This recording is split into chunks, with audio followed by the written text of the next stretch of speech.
los estudios de NTC, la red independiente presenta Noticias 1.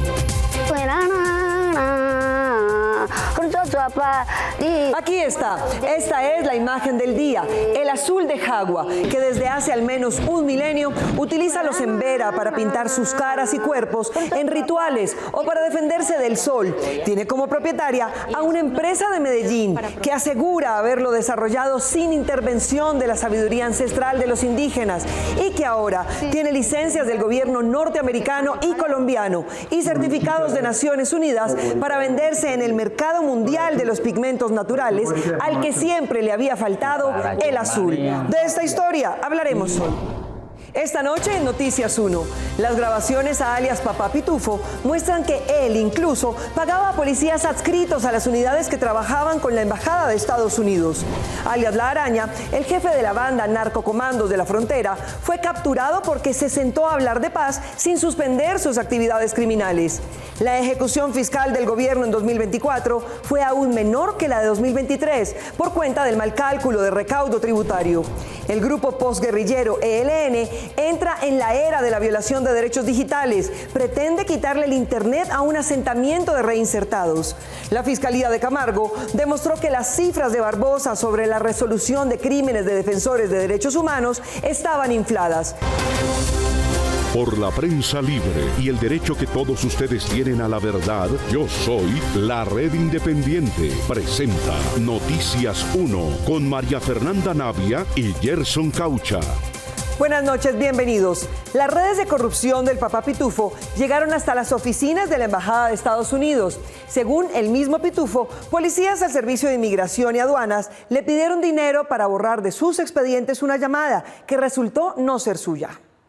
Diego Marín Buitrago, alias Papá Pitufo, ha tenido en su nómina no solo a los policías y aduaneros necesarios para mover mercancía legal entre Cúcuta, Barranquilla, Cartagena, Pasto, Turbo y Bogotá, y los respaldos políticos para mantenerlos en sus cargos. El expediente paralizado de la Fiscalía contiene incluso constancias de un cohecho de policías en la nómina de la Embajada de los Estados Unidos. Pierdo competencia. Quiero informarle que dentro de la POLFA, Policía Fiscal de Bandera, hay un grupo especial que se llama POLFA ICE, que trabajan directamente con la Embajada de los Estados Unidos, y a esos son a los que se refiere el señor Diego Marín. El agente encubierto grabó a Pitufo mientras este narraba cómo funcionarios de ICE intentaron extorsionarlo con una grabación. Me llamaron de la una grabación que hizo un paciente y está el hombre llamándola a cobrar. Claro, llama a cobrar, normal. En la fallida audiencia de medida de captura en abril pasado, también quedó expuesta una de las claves que le ha permitido al Papá Pitufo mantenerse en la clandestinidad. Le dije, venga, están pidiendo 500 millones. ¿Cuánto? 500. En los comienzos, y ¿sabe qué? No les voy a dar 500, les voy a dar 1.000 donde tengo una grabación donde yo estoy hablando con mi mamá. Así sea con ella. Así sea con mi mamá, se los doy. Pitufo, en toda su carrera delictiva de más de 38 años, jamás ha hablado por teléfono, ni fijo, ni celular, ni satelital, ni de ningún tipo. Le regalé 20 millones, dije, esto me va a poder para gasolosita, y vuelven para Bogotá tranquilo.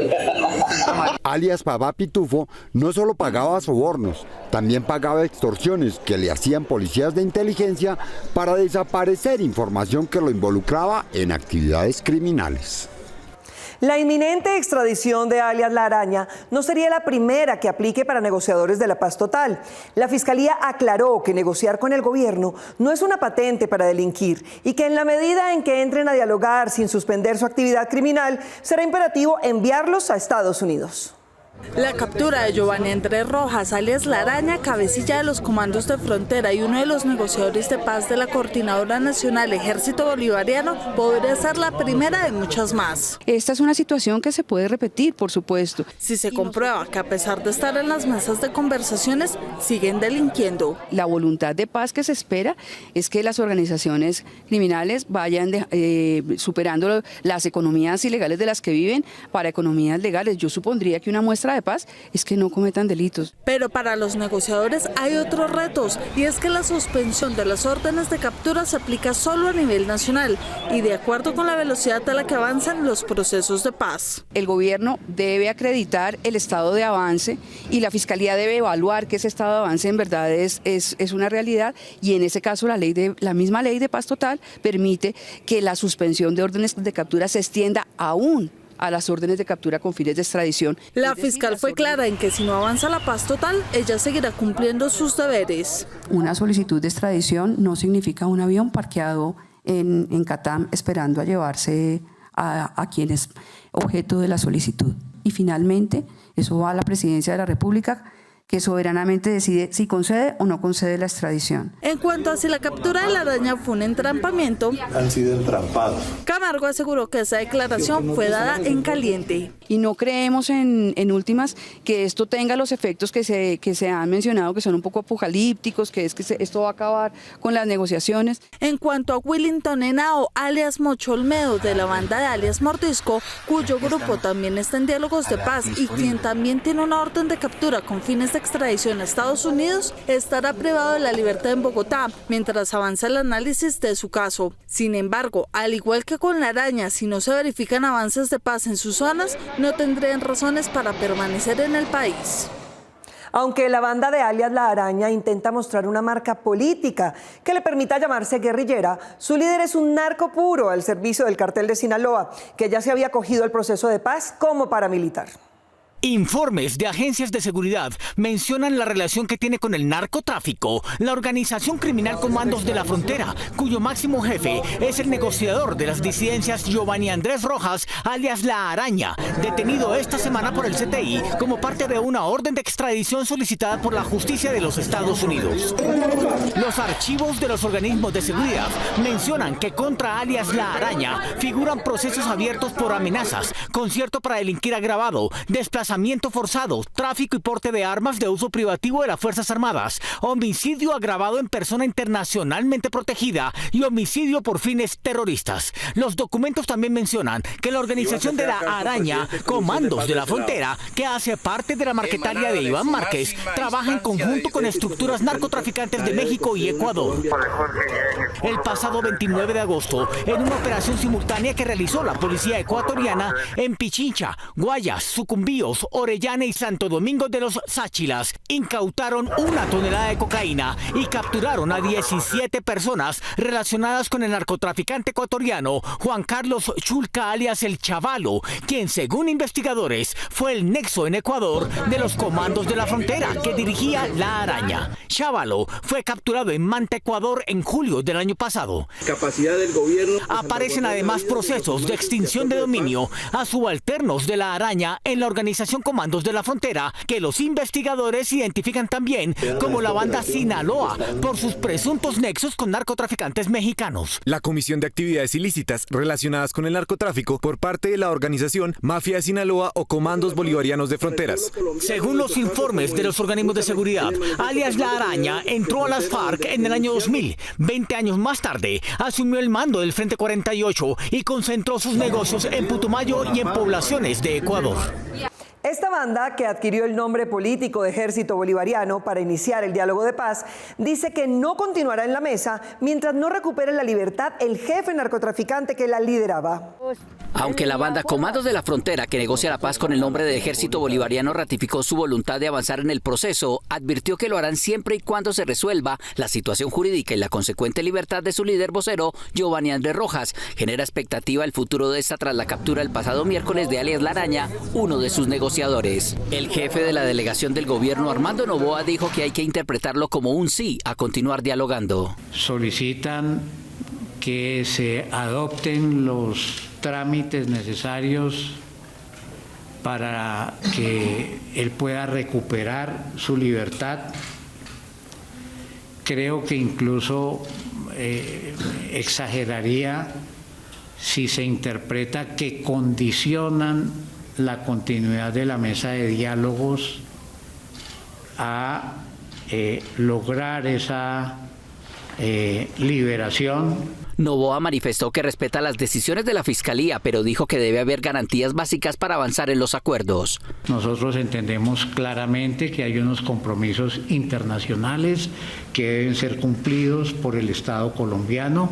Y puntualizó que es el presidente quien tiene la última palabra sobre la extradición de Rojas a los Estados Unidos. El gobierno nacional y el señor presidente de la República pueden decidir suspender orden de captura en los territorios de concentración o de agrupación de las fuerzas irregulares a efecto de dar garantías de seguridad, y que ese tipo de medidas se extienden también a las órdenes de captura con fines de extradición.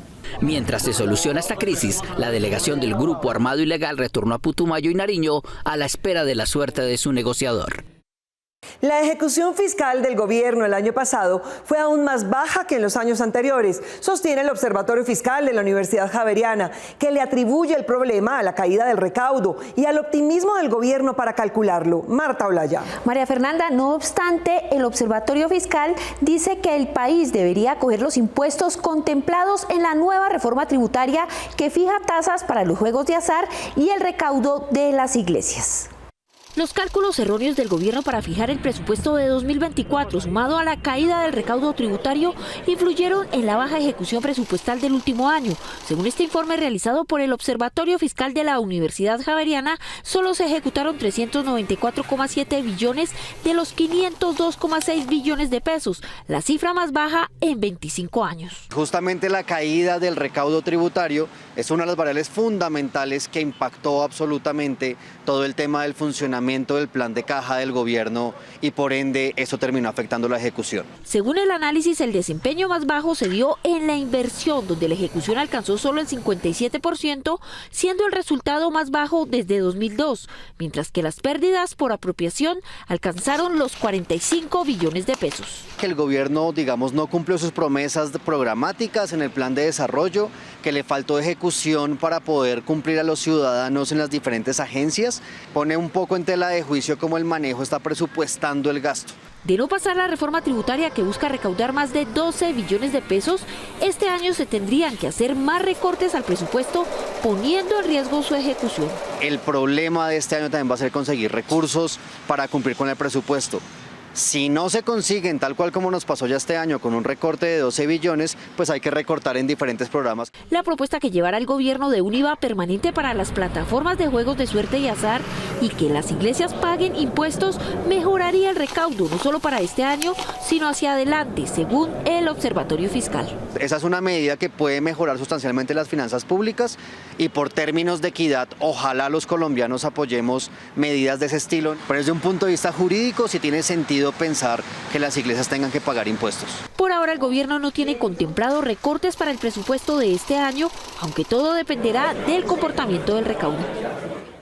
Al secuestro de niños, los confinamientos, desplazamientos y asesinatos de la organización posguerrillera ELN se sumó la censura. Un grupo de criminales con brazaletes rojo y negro asaltó un asentamiento de desmovilizados y les exigió cortar el internet. A través de su cuenta X, el Observatorio de Paz Paces denunció que miembros del llamado Ejército de Liberación Nacional realizaron una incursión en zona rural de Yondó, Antioquia, donde se encuentra la nueva área de reincorporación Omaira Díaz. Según el colectivo, un grupo de hombres armados intimidaron a los firmantes de paz y a sus familias, exigiéndoles la interrupción del internet. Urgente, hombres fuertemente armados ingresaron al NAR Omaira Díaz en San Francisco, Antioquia, intimidando a la población de firmantes de paz, ordenándoles cortar todo servicio de internet. El colectivo en otro mensaje hizo un llamado al gobierno a proteger la vida de quienes se encuentran en esta área de reincorporación. Instamos a las autoridades del gobierno nacional, a institucionalidad, defensores de derechos humanos, veedores del acuerdo de paz, a rodear este territorio y actuar diligentemente para proteger la vida de firmantes y población conexa. Esta denuncia hace parte de otras en las que argumentan que estos hechos se dan por la disputa del territorio entre el ELN y las disidencias de las FARC, además de la restricción de movilidad de la población en horas de la noche. El observatorio aseguró que los firmantes en esta región son objetivo militar, por lo que enfatizó la importancia del Estado, de las fuerzas militares y de defensores de derechos humanos para darle garantías a la continuidad del proceso de reincorporación. Desde la firma del acuerdo hasta hoy en Antioquia han sido asesinados 41 firmantes de paz. Con votos viajando después de la medianoche y mesas que tuvieron doble contabilidad, como en el histórico Chocorazo que inició la época de la violencia en el siglo pasado, Arauca eligió a su gobernador en las elecciones pasadas. La sección quinta del Consejo de Estado estudia la nulidad de la elección del actual gobernador de Arauca, Renzo Martínez Prada, por irregularidades en el flujo de la información electoral que dio cuenta de su victoria. La información de los votos que en 18 mesas de votación definitivas para su elección se envió después de las 12 de la noche del día de las elecciones regionales, a la hora en la que el escrutinio ya debía haber ocurrido. Esos puestos de votación ya habían sido informados, se había cargado en la plataforma, en la web de la registraduría, los formularios E14 en el momento en que iban saliendo cada una de estas mesas rurales. Pero luego, por situaciones que desconocemos, esa misma información fue descargada en entrada o tarde de la noche, fue descargada para luego volverse a cargar en la madrugada del día 30 de octubre. Para los electores denunciantes, esta irregularidad hizo ganador al actual gobernador, quien a pesar de estar por debajo del otro candidato, resultó sobrepasándolo por más de 400 votos. Ese cargue de información es de 18 mesas rurales, donde en todas ellas gana Renzo Martínez, quien fue declarado por la registraduría gobernador del departamento de Arauca. Otra irregularidad fue el traslado de los votos a las cabeceras municipales de sitios que estaban muy cerca. Puestos de votación que históricamente están a distancias conocidas de 20 minutos, 1 hora, hayan llegado a las cabeceras municipales 4 y 5 horas después de terminados los escrutinios. El gobernador Renzo Martínez, quien fue alcalde de Arauquita en 2016, al parecer obtuvo el apoyo de Johnny Alexander Bello Ortega, con quien contrató durante su administración y que en 2019 fue capturado por ser miembro del ELN. Pues usted entenderá que en Arauca quien ponga la cara muy seguramente es asesinado. La Fiscalía también tiene una denuncia anónima en la que se advertiría que se está recaudando 500 millones de pesos para favorecer el proceso de Martínez en el despacho del magistrado ponente de su nulidad. El Consejo de Estado anuló la elección del alcalde de Melgar, Tolima, porque habiendo sido electo por el Partido Conservador, hizo campaña con Cambio Radical. El Consejo de Estado anuló en segunda instancia la elección de Rodrigo Hernández Lozano como alcalde de Melgar, Tolima, para el periodo 2024-2027, al determinar que incurrió en doble militancia en la modalidad de apoyo durante la campaña electoral, revocando la decisión del Tribunal Administrativo del Tolima que la había negado. En su lugar, declararse la nulidad del acto acusado que contiene la elección de Rodrigo Hernández Lozano como alcalde de Melgar para el periodo constitucional 2024-2027. La decisión se fundamentó en que Hernández Lozano, avalado por el Partido Conservador Colombiano, manifestó públicamente su apoyo a Freddy Alexander Murtarazona, candidato a la Asamblea Departamental del Tolima por la coalición Cambio Radical ADA. A decirles a ustedes que estamos más juntos, que estamos más fuertes que nunca. En su momento, el alcalde argumentó que su participación en eventos políticos con Murtarazona no constituyó un respaldo indebido, alegando que su presencia en dichas reuniones obedecía a compromisos dentro de la coalición electoral que lo respaldó. Sin embargo, el Consejo de Estado determinó que las pruebas de la demanda eran insuficientes para configurar la causal de nulidad. Como consecuencia de lo anterior, cancélese la credencial de alcalde, la cual se hará efectiva a la ejecutoria de la sentencia. Por su parte, el exalcalde con este comunicado reaccionó hoy al fallo del Consejo de Estado. Acataré las decisiones judiciales dentro del marco legal y al mismo tiempo ejerceré mi derecho a acudir a las instancias correspondientes. Con la anulación del acto de elección, se abre un proceso para la designación de un alcalde encargado mientras se convocan nuevas elecciones o se define el procedimiento de reemplazo conforme a la ley. Gracias, melgarenses, por creer en Rodrigo Hernández. Aunque Francisco Barbosa aseguró como fiscal que su despacho había esclarecido el 66.59% de los casos de asesinatos de defensores de derechos humanos, su sucesora encuentra que solo en el 56% ha habido algún avance mínimo. El resto son más de 700 casos de impunidad. Colombia es el país más peligroso del mundo para defender los derechos humanos. Esta fue la conclusión a la que llegó la fiscal general Luz Adriana Camargo, al explicar que entre el 1 de enero de 2016 y el 31 de diciembre de 2024 han sido asesinados 1.372 líderes sociales y defensores de derechos humanos en el país. Registró un total de 300 defensores asesinados en el año 2023 en 28 países, de los cuales 142 eran defensores colombianos, es decir, casi la mitad. Aunque en ese mismo periodo los jueces de conocimiento del país emitieron 217 sentencias condenatorias por homicidios de líderes sociales y defensores, parece que el modelo no es el más eficaz. Muchos de los casos se están dando por preacuerdo. A la fecha tenemos analizadas 96 sentencias de primera instancia y de estas el 64%, específicamente 67, fueron terminadas por preacuerdo. Según las cifras de la Fiscalía, en los departamentos de Cauca, Antioquia, Valle del Cauca, Nariño y Norte de Santander se concentran el 52% de los homicidios contra los líderes y defensores. Sin embargo, para los expertos, las estrategias deben modificarse porque la impunidad persiste. Se cometieron 1.339 crímenes homicidios contra personas defensoras de derechos humanos. Se señala que de estos 755 se ha logrado algún avance procesal mínimo con una orden de captura. Sin embargo, 584 casos, es decir, el 43%, no se identificó al posible autor material, lo que refleja los altos índices de impunidad. La Fiscalía además señaló a los responsables de algunos de estos crímenes. Las disidencias son el actor criminal que mayor número de homicidios ha cometido, seguidas por el Clan del Golfo con 90 hechos y el ELN con 55 hechos. Los líderes y defensores además siguen sufriendo amenazas, violencia sexual, desapariciones y feminicidios. La estructura criminal de Hernán Giraldo, el máximo predador sexual de la historia de Colombia, no cambió en nada cuando él se desmovilizó, ni cuando fue extraditado a Estados Unidos. Ahora sus víctimas esperan algo de paz y reparación con los diálogos que se están iniciando.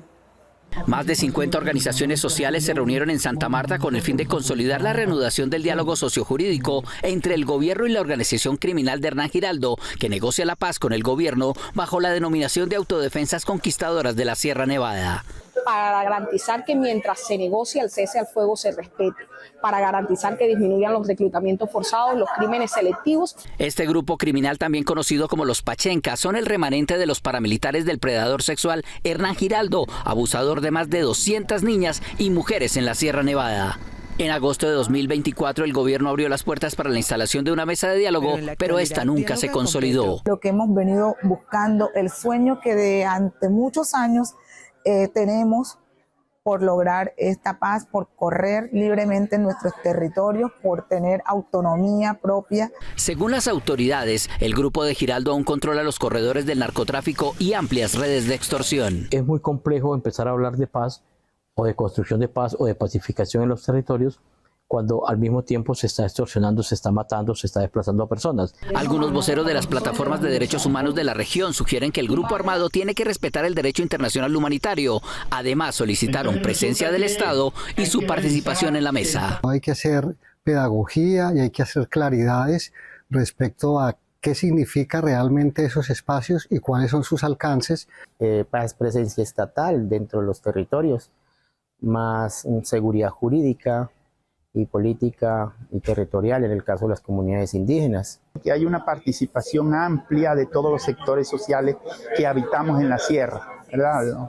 Los campesinos, los indígenas, la población afro. Las organizaciones sociales esperan que el grupo armado se comprometa en la construcción de paz antes de que culmine el periodo de este gobierno.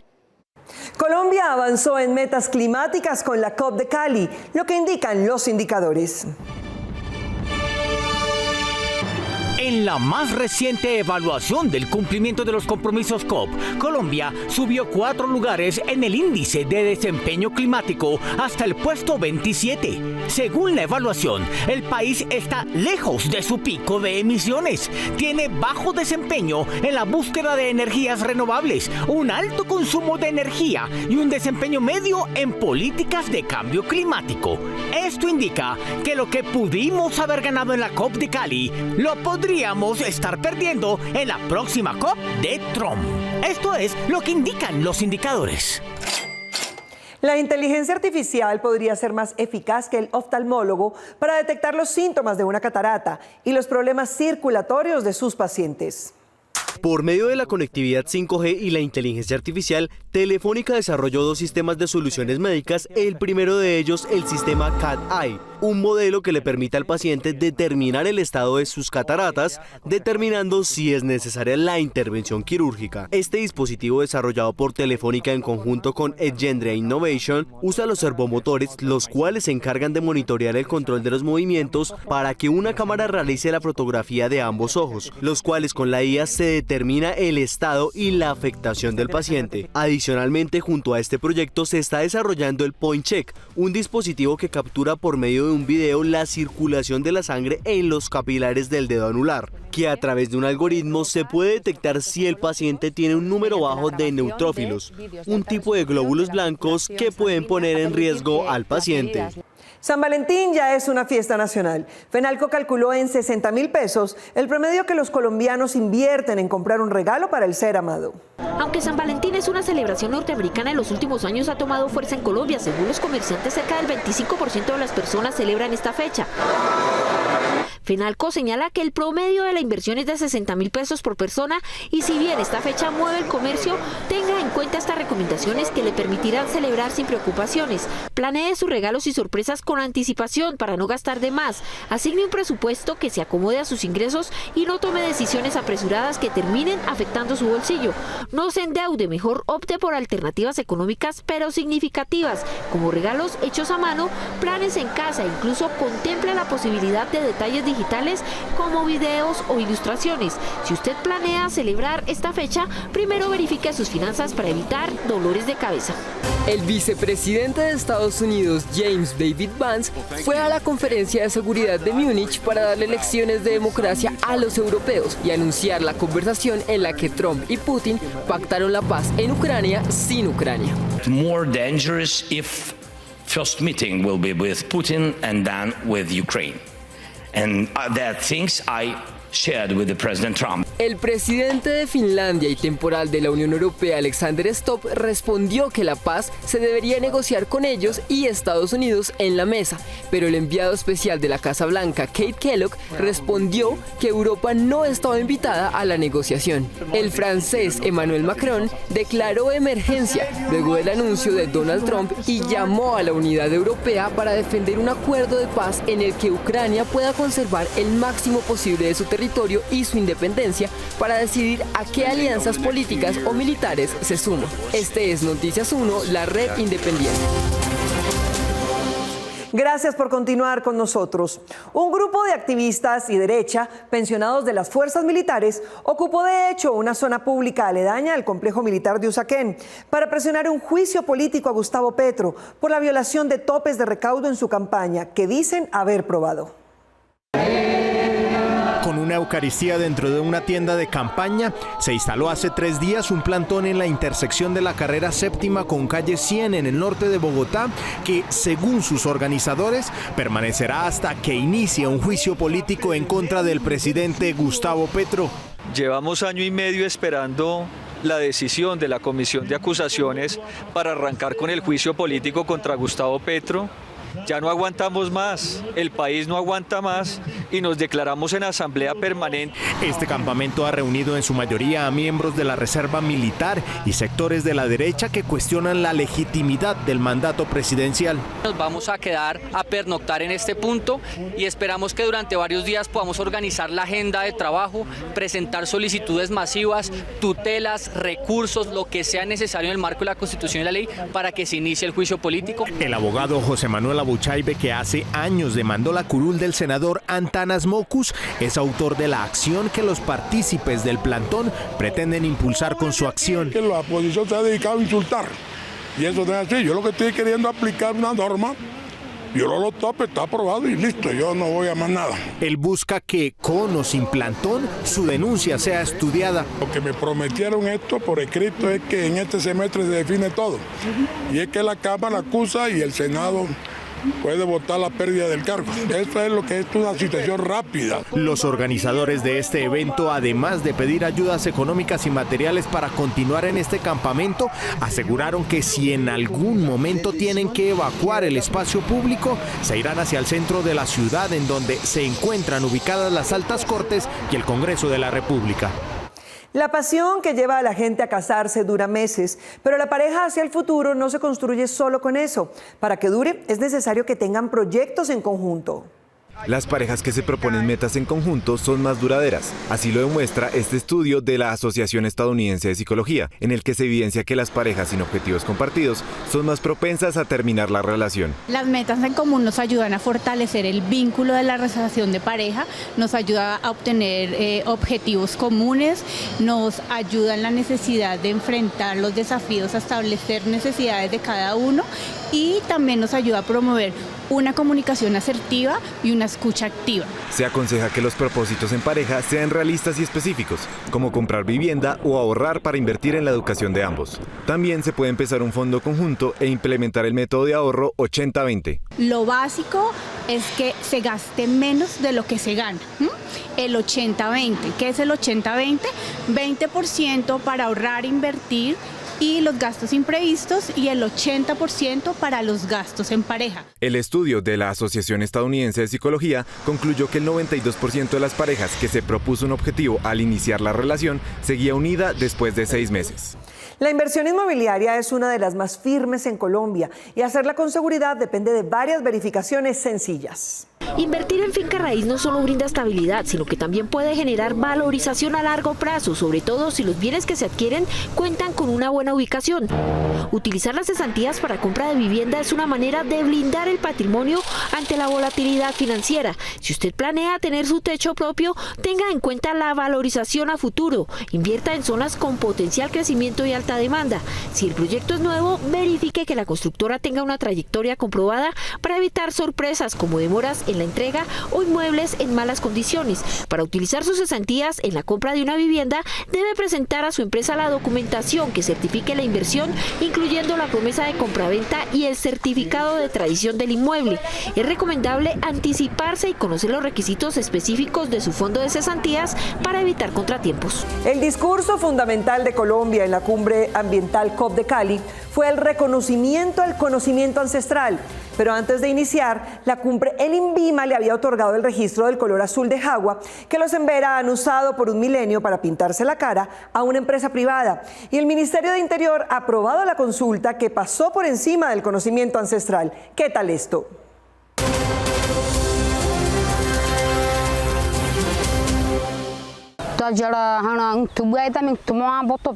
La empresa colombiana Ecoflora Cares desarrolló un colorante azul a partir del fruto de la planta de jagua, que los Embera Yavida han usado durante más de 6 siglos para pintar sus cuerpos y protegerlos del sol. El pigmento ya se ofrece como una novedad en el mercado global de los pigmentos naturales, un mercado de $700 millones. La discusión en las comunidades, la academia y el ambientalismo está en el beneficio económico que debe reconocerse al conocimiento ancestral de los indígenas. Pero hay muy pocas fuentes de azul natural con las cuales se puede obtener un pigmento y Ecoflora lo desarrolló. El empresario asegura que su empresa desarrolló el pigmento natural utilizado por los indígenas en una investigación de 15 años y ya gestionó sus licencias en la Administración de Alimentos y Medicamentos de Estados Unidos, la OMS y la Organización de las Naciones Unidas para la Agricultura y la Alimentación. Que era llamada por la industria mundial de alimentos y bebidas el Santo Grial, que faltaba. La jagua, cuyo nombre científico es Genipa americana, ha sido utilizada ancestralmente con fines ceremoniales y culturales por los indígenas Embera Yavida del Cabildo Mayor Indígena de Chigorodó. Entonces la jagua para nosotros es un fruto muy importante, una tintura que está muy conectado con nuestra cosmovisión. Ecoflora realizó una consulta previa con las comunidades para desarrollar las investigaciones que le permitieron obtener el colorante. Sin embargo, la empresa no incluyó el conocimiento ancestral de las comunidades dentro de los beneficios económicos que les brindó. Nosotros no estamos usando conocimiento ancestral. El involucramiento de las comunidades indígenas y campesinas, que son nuestros aliados proveedores, es de una manera en la que reciben beneficios muy importantes. Óscar Lizarazo, miembro del Grupo de Investigación en Legislación de la Biodiversidad de la Universidad Nacional, menciona que la legislación colombiana no es completamente clara en el reconocimiento de este conocimiento ancestral, pero mantiene que tampoco debería desconocerse por parte de las empresas.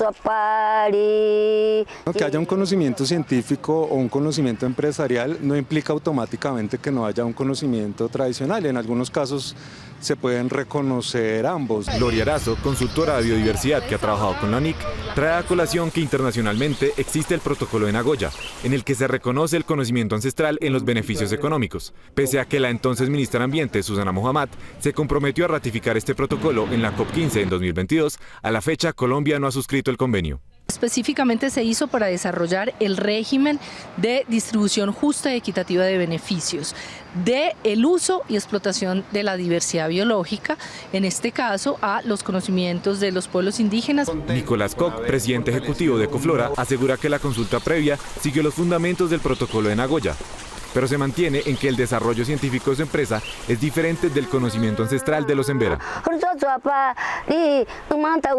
Nosotros estamos creando un nuevo mercado que antes no existía, valorizando este recurso de la biodiversidad. En contraste con el éxito comercial del azul de Jagua, los indígenas Embera en Bogotá duermen en la intemperie, mientras que el conocimiento de sus ancestros ayudará a que la industria alimentaria y de cosméticos tenga ganancias de millones de dólares con el colorante natural.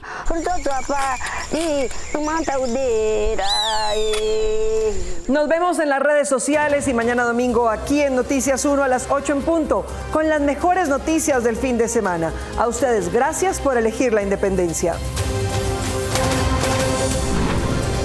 Noticias 1 renueva su imagen y reafirma su independencia. Tenemos la última tecnología digital y el mejor equipo periodístico para que ustedes reciban información objetiva con criterio auténtico, analítico e investigativo.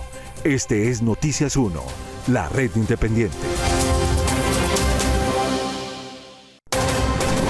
Haz parte del canal de WhatsApp de Noticias 1 para estar al día con nuestras emisiones y noticias al instante. Escanea el código QR en pantalla desde tu dispositivo móvil, abre el enlace que te permite ingresar a WhatsApp y en la parte superior derecha dale seguir y harás parte de la comunidad de la red independiente.